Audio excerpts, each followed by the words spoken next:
Welcome to my miniature studio, but it's in the garage at the moment because I'm still doing all the sawdusty work and all the messy work on my Tudor house, and I thought I'd show you what I got up to today. So I finished the floor in the kitchen and I waited till it was dry and I gave it a dirty wash to make it look a bit more natural. And in the hall, I ran out of material. I have to go into town tomorrow and get some more paper clay. But you'll notice that the surface of this one is much smoother and a bit more upmarket, and that's because it's the hall and I want it to look nicer. But it's still flagstones. So that was done today. And then I started on the front panel of the house. Now I had drawn this all out. I'm actually working on my drawing and it's all to scale and it's all exactly as it should be. And I've made these panels, these ones to start with, and then there will be another panel of stone in here and two upright frames, and then there is a small piece up the top that has bricks, and I'm just going to show you how I do the bricks. And so that's coming along nicely and it's all working well.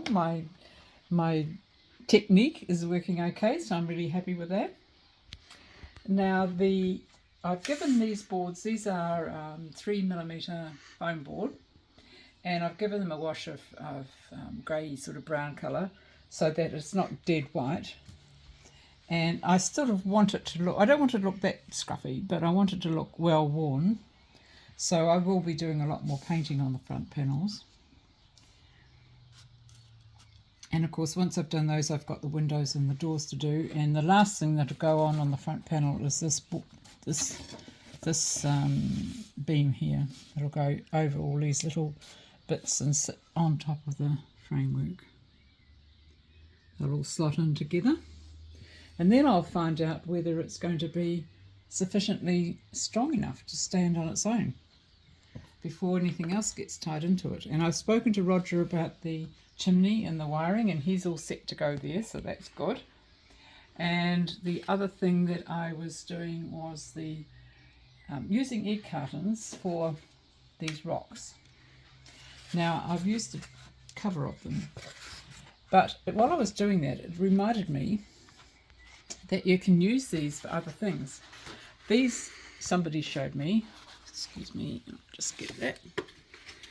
If you cut them around about there, you can make a nice little 24 scale planter and paint it terracotta, and it looks quite convincing. I'll just finish that off with the scissors.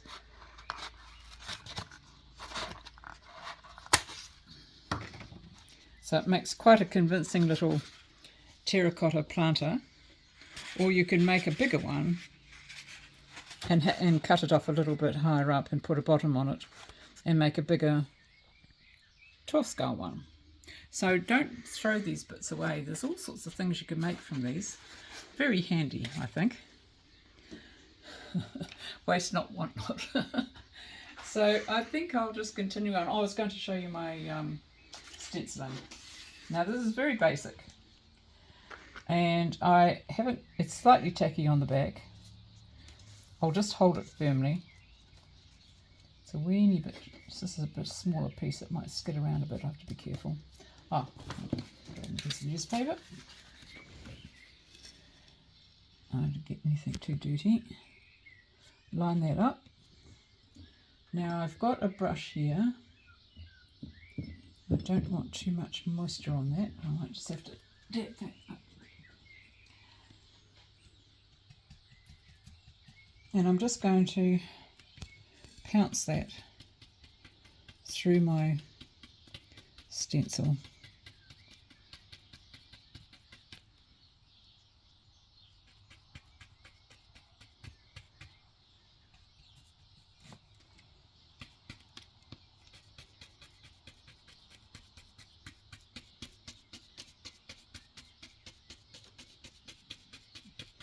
So I'm just going to have to put another little dark coat on that. Gets a wee bit messy. but it's going to work okay. Just quickly with one hand get a bit more brown. Oops, can't do that.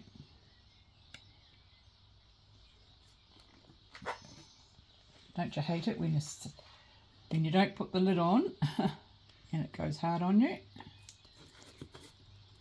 And then you've got to use your pencil. Don't look, Roger.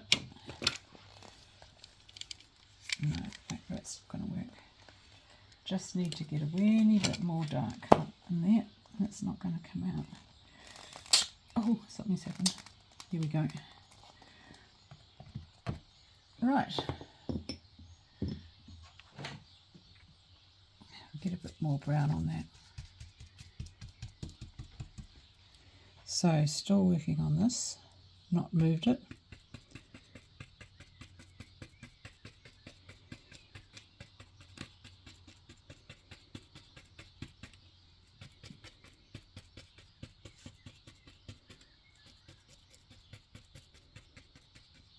And I'll just leave that just to harden a little bit before I take the stencil off. It won't stick.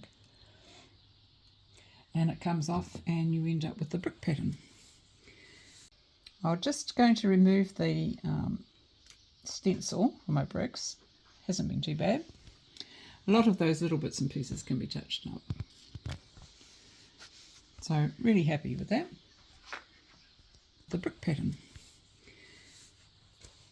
which is exactly what I was looking for. So I hope that you've enjoyed seeing some different techniques on how to make doll houses, and you'll see it will all come together fairly quickly once all the panels are done, and that's very satisfying when that happens.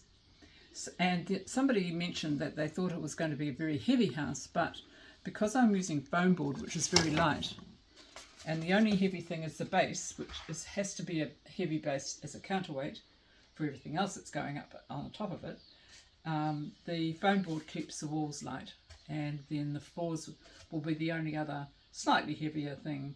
They'll be made from 3mm MDF, and they'll hold the house together, plus the chimneys will hold the house together. So lots more interesting things to show you as I'm working my way through this project.